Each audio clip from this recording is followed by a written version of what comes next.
So let me wait for the guest. Yeah, I'm doing really good, thank you. Hey.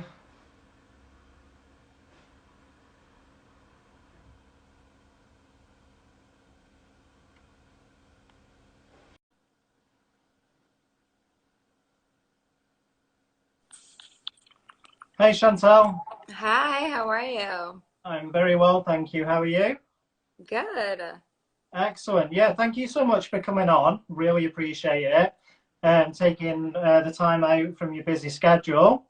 Just wanted to speak to you about all things mental health, really, especially being in the spotlight, just your experiences with it, and yeah, just your overall what you think about anxiety, for example. So, if people don't know who you are, they must be living under a rock. But if you just like to give a little introduction about yourself, what anxiety means to you, and why you think mental health is important. All right. So, hi guys. For those of you who don't know me, I'm Chantel Jeffries. I'm a DJ, producer, investor. I model, also done acting and so many different things over the years.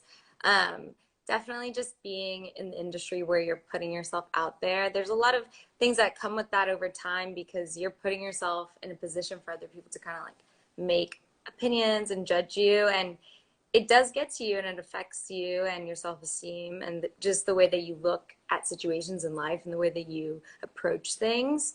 For me, it's taken a long time to kind of like get to a certain point to where I'm just comfortable with myself and in my own skin. And, that's something that takes a lot of work, takes a lot Yeah, of I can imagine. experiences. Um, but yeah, and anxiety specifically for me, I'm someone who has bipolar disorder, so I struggle with anxiety in different ways depending Yeah. on the episodes that I'm having. So I feel like, with COVID and everything that was going on, it really made me reevaluate the way that I handled my mental health because I was inside and really forced to do a lot of introspection, and I realized there were so many things that I could do to help my overall mental health with my lifestyle choices. So I started doing that, and I noticed such a huge difference because anxiety is there's a physiological response that your body is Mhm. having. So if you're able to help not allow that response to get to the level, that you can't control by outside choices that you make beforehand, then like that's something that's really beneficial as No, well. definitely. So, when your lockdown happened, and obviously you had to um, stay inside and everything, was it like an initial increase in your anxiety, or did you notice the anxiety creeping up like over the months? I think at first for me, I had just been traveling so much and working so much leading up to the pandemic that for me, it was kind of like, okay, this is going to be a time where I can like take a break and rest and just like, I didn't really know what was going to happen. So I was just kind of taking it day by day. And the more that I would watch the news, the more that I would read into it, the more anxiety I would get. But initially, I wasn't, I'm not someone who necessarily would go looking for the news. I was so busy and traveling and working all the time that I was in my own kind of like world of what I was doing that I wasn't on my phone as much as I am now. So I was less aware of certain things that would cause me anxiety. And then I feel like being in the house, being on your phone all the time, watching the news, you see all of these things that could be going wrong, and now in your they're in your subconscious, so they're gonna creep up at some point and say like, "Oh, hey, this could go wrong. Oh, hey, this could go wrong." If you never knew Mhm. about them in the first place, you would have no idea to even be worried about them. Definitely. And So I liked, have you found that you've been with like society opening up and like going back to like a new routine? well, I think as far as it's been gradually happening, and I I noticed myself I have new routines set up which I didn't have before, and they give me a lot of stability. So I've developed them during the pandemic. So now going out, I think the biggest thing is social anxiety. Going into a social situation and just not knowing how to interact with Yeah. people that aren't your immediate close friends. Because I mean, I'm used to just being around people that I either know really well or pretty well to be around them up until now, you know? So now going out into the world and being around complete strangers or people that you barely know, and then Mhm. remembering how the situations go and kind of just having anxiety about it. Just like what people are No, going to be thinking yeah. after your social interaction and how it went and stuff like that. Yeah, so the lovely community, they wanted to ask you a few questions. So I'll fire away with the first one, which is, do you get anxious when you're performing your music on stage? And if so, what do you do to manage the anxiety? And yeah, do you just get performance anxiety overall, or does it just come second nature to you now? Well, I've never really gotten performance anxiety, but I definitely get anxiety just in general. So it's Mhm. not necessarily like due to the performance. Sometimes I will just start thinking about things and spiraling, but I don't think it's necessarily specific to like a show because for me it's a fun experience. I've built up this image in my mind of like I'm gonna go have fun with my friends and I'm gonna go out there and like these people even though I don't know them they're my friends and I've convinced myself of that so that I don't get I guess like performance anxiety, but I still will get anxiety when I'm traveling when I'm like going to a different place, which is usually what I'm doing when I'm having shows. So I noticed that there's definitely like a correlation just in me leaving my comfort zone of my like house and then getting anxiety. So I think what I do to manage that, what I try to do is, like I said, with my lifestyle changes, things that I try to use to help manage my anxiety is I won't drink caffeine that day. I will Yeah. try to avoid caffeine that day. I will make sure I exercise if I can to just at least do like a little bit of some cardio, something so I can get out some of my cortisol so that I won't feel as anxious in general. And I also just like listen to calming music and try to just really calm my thoughts and relax myself when I get settled into a new place.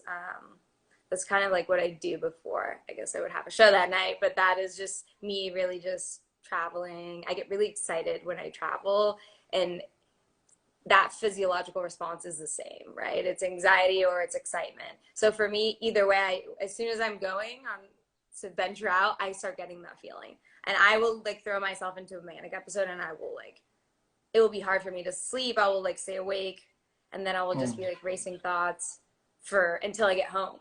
Like if that's a week, if that's 2 days, I might sleep 2, 3 hours. So I have to make sure that I don't have caffeine. I make sure I exercise to get that energy out. I'm not eating really foods that are really high in sugar or carbs. I try to do things that will even out my cortisol, my energy, make me less anxious. Yeah. No, that's fantastic. And when like going on stage, do you get like the nervousness, like, and do you try and like push that into a way of like almost like excitement for being on stage and doing what you love? Yeah, definitely. I think that's what I've been doing from the beginning for myself.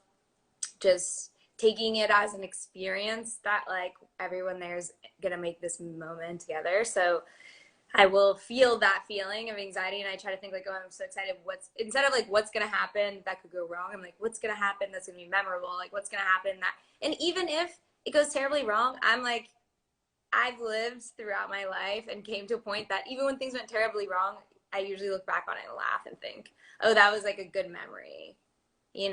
Sometimes Yeah. I'll be super embarrassed about something or something wouldn't have went the way I thought, but then when I look back, I'm like, oh my God, remember when that happened? Like that was Yeah, embarrassing. exactly. It's so Yeah. funny to look back on it. So when you think about it that way too, like I'm making memories for my future, even if they don't seem like they're good now in perspective. When you zoom out, they might be something that you like that happened. No, that's fantastic. So the next question is, do you think social media has hurt the way people connect with each other? And what things do you put in place to like set you aside from social media? So do you have like, what do you have like any hobbies or like do you do meditation or yoga or anything like that? Yeah, I definitely have a lot of hobbies. Hobbies are like one of my favorite things. I guess I'm a hobbyist, but um, I definitely think seeing small progress and little things that you do daily help to kind of anchor you and take away Mm. some of that anxiety. Because if you stick to something, whether or not you're feeling, you know, good, like in a really good mood or not so good mood, but you still do it every day, like for me with exercising, like every day I practice languages every single day. I never miss a day. Like I try to work out every day. I try to like have a protein shake every day. There's just like little things I try to do even if I'm kind of feeling down. But yeah, I like to read a lot. I have animals which help a lot, I think, just in your overall mental health. I have a lot of plants. I like to do gardening, and then I have like all my house plants. I'm growing some mushrooms right now. So I try to do Fantastic. things that require me to, like, they require something from me so that I have to do it even despite how my mental health might feel because it like anchors me and grounds me. What you like at like just doing nothing, or are you someone who has to always be doing something? Well, I don't, I I definitely like to be doing something most of the time, but that's because I get enjoyment on doing things. Like for me, I Right. choose Yeah. things that I enjoy and then I'll like to do them.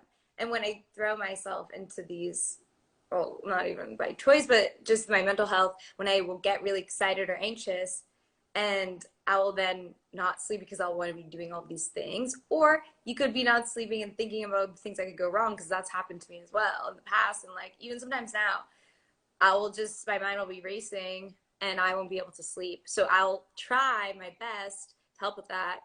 What I do is I try to fill my mind and my environment and my surroundings with as many things that I can think about and wonder about that are positive instead of things that I can think and wonder about that are negative. Because you are the sum of everything that you take in, of everything that you observe, right? So if you just put things around you that make you have good thoughts all the time and you try to expose yourself to things that are going to be stored in your subconscious that will take your thoughts to a better place when they're racing or like give you something interested, a problem to solve, something to think about, just in general, then that's initially where your brain would kind of just go by the sheer probability of it, right? No, So I try definitely. to just avoid the things that might make me have negative thoughts as much as possible.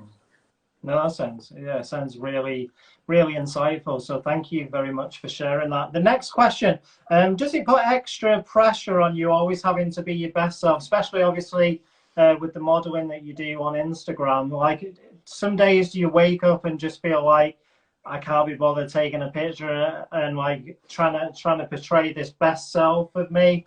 And how do you deal with those moments? Yeah, I definitely have those days. And for me, it's on days, it's usually periods. Like for me, it's usually, it will be a week, 2 weeks. It kind of just depends on the opposite end of that spectrum. I'll have a week or 2 weeks where I feel really good about myself.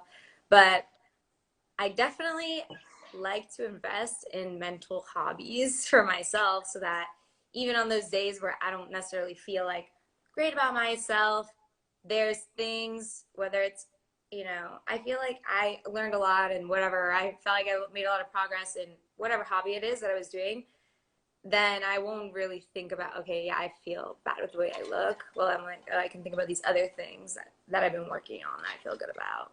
But that obviously, I still wake up and be like, oh, I do not want to take a photo. But I'll just try to make my schedule so that I can do the photos and take the thing and get the work that I need to when I'm feeling better about myself. And then also have other things I can do when I'm not feeling great about the way that I look, but that still make me feel good about myself. No, that's really good advice as well, especially what you said about changing your schedule to really like coincide with your mental health. That I can see how Yeah, that'd and be really useful. I mean, the pandemic is honestly, it gave a lot of flexibility in that because I definitely didn't have that flexibility before. I didn't, I have shoots scheduled, I have things to do, I have to travel and do things.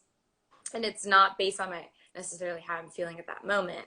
And now I've noticed that I have a lot more freedom with that because of the pandemic, which I'm trying to really structure myself to keep that as things move forward. Are you able to do things more remote now, even with like society opening back up?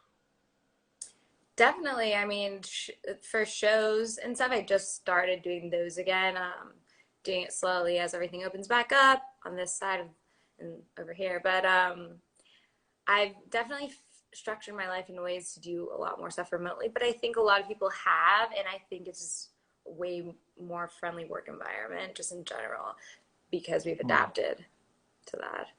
No, that's wonderful. And speaking about your music, one of the followers, they said, what sort of influence do you want to portray through your music? And are you conscious of that when you make it, like through the making of the music, through the process? Yeah, I mean, for me, as far as the music that I've made to date, it's been kind of based around where I was going to be playing because I'm a DJ. So it was kind of like, okay, this is the type of music that I want to hear when I'm in these settings. So for me, it was DJing at like pool parties or fun, parties all over the country and like in different parts of the world. And for the vibe that I like my party to be is upbeat, good vibes, like everyone's in a good mood, just listening to music that makes you happy. And I took a lot of inspo from European music because I always just enjoy myself when I'm on like European vacations and I'm listening to the music I'm Yeah. listening to at the beach clubs and whatever. So kind of wanted to emulate that in my music. And as moving forward, and now obviously being in the pandemic and not being in nightclubs and parties all the time, I've really taken a different outlook on the way that I think about songwriting and produce. Not so much producing, but more songwriting because Right. just for the messaging. But yeah, I think I know now more of the power of just what you're taking in general and being able to kind of make something that can help in more ways on my end is kind of what I'm going towards. Yeah. And so regarding the music, is it just the beats you make, or do you? I think you do the vocals as well now. Is that right? No, I mean I help write and I produce, so I usually go in with some writers and we'll work on a demo and then we'll find artists. Well, I'll usually find the artist that I want, or like sometimes it just comes to you, like everyone in the room's like, this sounds like it'd be this person, whatever. And then we'll usually go from there. But And you can definitely get that, like you say, the experience of the good vibes through your music. So you're definitely doing a great job there. And what European artists influence you, just out of interest? so many. I really love just Euro House in general, but I like this French duo called Paradise. I love Daft Punk. I love like whenever I was initially starting, I wanted to kind of take elements of their production and make it more of like a pop beat, like a fun beach kind of pop vibe, which is Mhm. totally different vibe, but still taking like certain elements of their Euro House dance, like Euro dance. Yeah. Are you a fan of Oliver Heldens? Yeah, definitely. We actually did something together as well. Oh, I worked on a remix with him. So, yeah. fantastic. Last question from the followers. It's Mental Health Awareness Month. If there was one thing you could tell people, especially on social media, regarding mental health, what would it be? And do you have any mental health book recommendations? And that's not a cue for the book in the back, which is our book that's out at the moment. Well, okay, wait, sorry, what was the first part of the question? I The just first like, part is Mental Health Awareness Month. Is there anything that you could tell people on social media regarding mental health? What would it be? So oh, yeah, what yeah, would you yeah, tell sorry. people? I guess Yeah.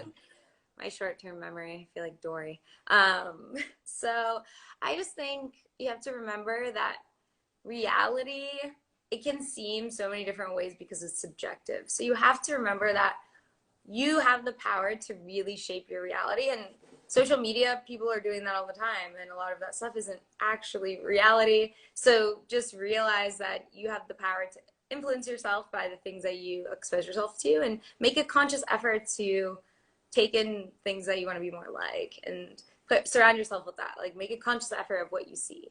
That's kind of like the biggest thing I think I've noticed with my mental health is just like making an effort to filter what I see and put in front of me things that I want. And like, you know what I mean? But So yeah, like and then the second with part, the accounts that you follow, do you try and follow obviously people that obviously just spread positivity and there to like to fight in your corner? Yeah. well, on social media, yeah, I like to also make different accounts. Like on TikTok, you can do different accounts or Twitter. Like sometimes I'll make like lists. I don't know, like you can make different ways to see certain topics and certain things. Oh, okay. Yeah. And I'll try to spend my time there and like on my phone I have apps to help me learn a lot of things like instead of initially going to Instagram, I'll move one of my apps into that spot so that every time I put like one of my language apps there or whatever, a book, like my iBooks or whatever I'm trying to focus on, I'll move it to where my Instagram app was. So when I automatically go to click on it, I'm like, I Yeah, click and that's a then really now good I'm in it. tip.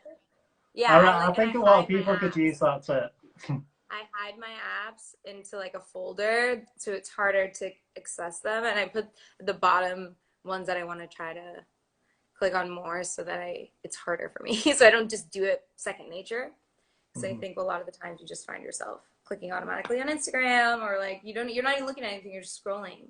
So No, instead yeah. maybe try Especially to on YouTube as well. you just scroll on YouTube. I kind of like Yes, as you can on YouTube, you just like literally you can spend hours on there, can't you? oh yeah, I mean, I watch really good videos on YouTube that I feel help my mental health a lot. Honestly, I watch a lot of videos that are just like funny or educational because then it puts me in a good mood and then it gives me good things to think about instead of something Fantastic. scary. I don't like scary things. I don't Yeah. like them. They give me anxiety.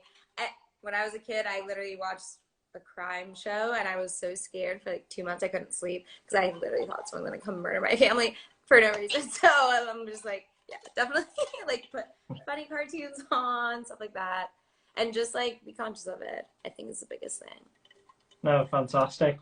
So Chantal, thank you so much for spending the time with the community. Really appreciate you taking the time out. If people don't know where to find you, where can they find you on Instagram and what other platforms are you on? And also, do you have any new music coming out soon? Yes, so I forgot to give you my book recommendation. I always post so many books on my page if you guys want to see. But a few books that I've been reading that really kind of I like just the way they help me think about just the way my mind works and anxiety in general. I was reading this book called Designing the Mind. I posted it on my page, but it's called Designing the Mind. I'm sure you'll see it. That one Okay, I liked, and then there's this other one called How to Change Your Mind, and it's by Michael Pollan. That one's really interesting too about just things about how your mind works. But yeah, so Chantel Jeffries is my Instagram. It's my TikTok, my Twitter, um, my YouTube, and you guys can find me on Snapchat at Chantel Celine. And yeah, new music. I'm working on some really interesting stuff. I'm on my crypto NFT things, so we'll have some stuff coming fantastic. soon for all of you guys. And yeah, so I hope you guys have a great day and get No, thank you so excited. much for taking the time out, Chantal. And I'll also have to send you a copy of our book, see what you think of it. Definitely. Excellent. Definitely. Thank you again. Cheers. Take Bye, care. guys.